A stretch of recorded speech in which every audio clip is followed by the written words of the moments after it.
और वीसी के माध्यम से मुख्यमंत्री तीर्थ दर्शन योजना अंतर्गत उज्जैन से अयोध्या ट्रेन का शुभारंभ कर रहे हैं। देखिए सीधी तस्वीरें। विधायक पूर्व राजेंद्र भारती जी, माननीय जिलाध्यक्ष संजय अग्रवाल जी, जिला पंचायत की उपाध्यक्षा माननीय शिवानी कुंवर जी, इस अवसर पर जितेंद्र कुवाल जी और सारे के सारे नगर पालिका निगम के हमारे सभी माननीय पार्षदगण, वरिष्ठ नागरिकगण, भाइयों बहनों, इधर कैलाश जी है, इधर जितेंद्र जी है, सब लोगों को नमस्कार करते हुए मैं आज की अपनी यात्रा को लेकर के, खासकर उज्जैन से चलने वाली तीर्थ यात्रा बाबा महाकाल से लेकर के बाबा विश्वनाथ तक और विश्वनाथ से अयोध्या धाम तक की जो आज अपनी यात्रा होने वाली, हमारे यहाँ तो राम नाम लड्डू, गोपाल नाम घी, हरि नाम मिश्री तो घोल घोल पी, ऐसे आनंद आना चाहिए रोज, इससे ज्यादा क्या आनंद है। इन सारे यात्राओं का निचोड़ हमारी अपनी जीवन की ये कहानी है।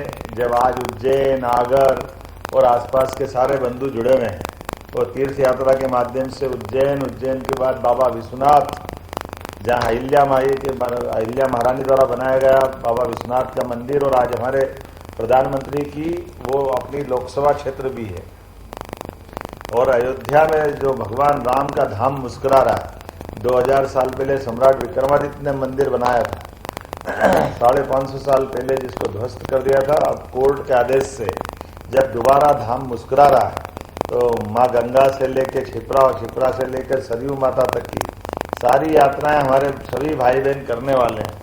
मेरी अपनी ओर से आज की सनातन संस्कृति में तीर्थ यात्राओं का वैसे ही बहुत महत्व होता है, और तीर्थ यात्रा हमारे जैन साहब भी बैठे, पार्षद जी, आपको भी बधाई देता हूँ। एक एक करके कैमरा जिस पे आएगा नाम बोलूँगा तो लिंक टूटेगी, इसलिए अब मैं एक बार सभी को प्रणाम करते हुए अपनी बात करता हूँ।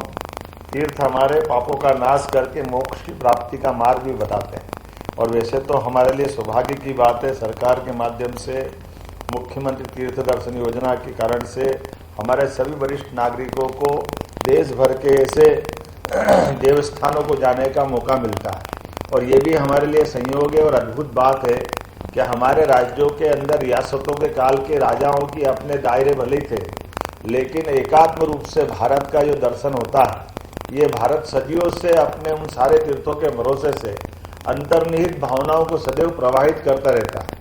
इसलिए हर एक किसी की इच्छा होती है कि गंगा सागर में डुबकी लगा के आए, हर एक की इच्छा होती है कि वो रामेश्वरम जाए। शंकराचार्य जी ने 1400 साल पहले चार धाम की पुनर्स्थापना करके पूरा देश कितना बड़ा है इसका लघु रूप दिखाने का प्रयास किया था, और जिसने यात्रा पूरी नहीं करी उसका ऐसा लगता है कि जीवन सफल नहीं। हमने भी इन प्रदेश की यात्राओं को चालू रखने के लिए 2012 से जो यात्रा चालू है, और हर साल इसका 50 करोड़ से ज्यादा का हमारा बजट रहता है, और तीर्थ दर्शन योजना के साथ साथ अब तो हवाई यात्रा की सुविधा भी दे रहे हैं। कुछ दिनों बाद अपनी टूरिज्म के माध्यम से और भी यात्राएं निकलने वाली, लेकिन विरासत से विकास की ओर जब हम बढ़ते हैं तो अपने देश और प्रदेश के साथ एकजुट होकर खड़ा होना चाहिए। और आज के इस मौके पे और ज्यादा महत्व तब बढ़ जाता है जब यशस्वी प्रधानमंत्री नरेंद्र मोदी जी के लिए जोरदार अभिनंदन करो, श्रीमान नरेंद्र मोदी जी के लिए। मोदी जी ने अपने भगवान श्री राम का धाम इतना जगमगा दिया, इतना आनंद आ गया। आप जब भगवान के हाथ जोड़ो तो भगवान के दो को और आशीर्वाद दे देना, एक प्रधानमंत्री जी को भी आशीर्वाद देना और एक हमको भी आपका आशीर्वाद मिल जाएगा। जब आप गंगा में डुबकी लगाओ तो हमारे नाम की भी लगा लेना और मोदी जी के नाम की भी लगा लेना, तो आपके माध्यम से पुण्य भी हमको मिल जाएगा। ये जो आपके माध्यम से आनंद आ रहा है, मेरी अपनी ओर से आज इस यात्रा में जो जाने वाली हमारी तीर्थयात्री है श्रीमती कल्पना शर्मा जी, श्री रज्जू किशोर बड़नगर से, बाबूलाल जी शर्मा आगर से, तो माइक अगर है किसी के हाथ में तो बहन कल्पना शर्मा जी से बात कर लें पहले।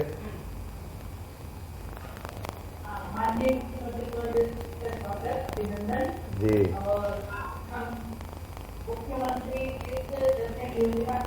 जो जा रहे हैं उसके लिए मैं आपका बहुत बहुत अभिनंदन करती हूँ, मध्य प्रदेश सरकार का अभिनंदन करती हूँ, और रेलवे हमारे भारतीय रेलवे का भी अभिनंदन करना चाहूंगी। उन्होंने आज इतनी सुंदर व्यवस्था यहाँ पर मुझको दी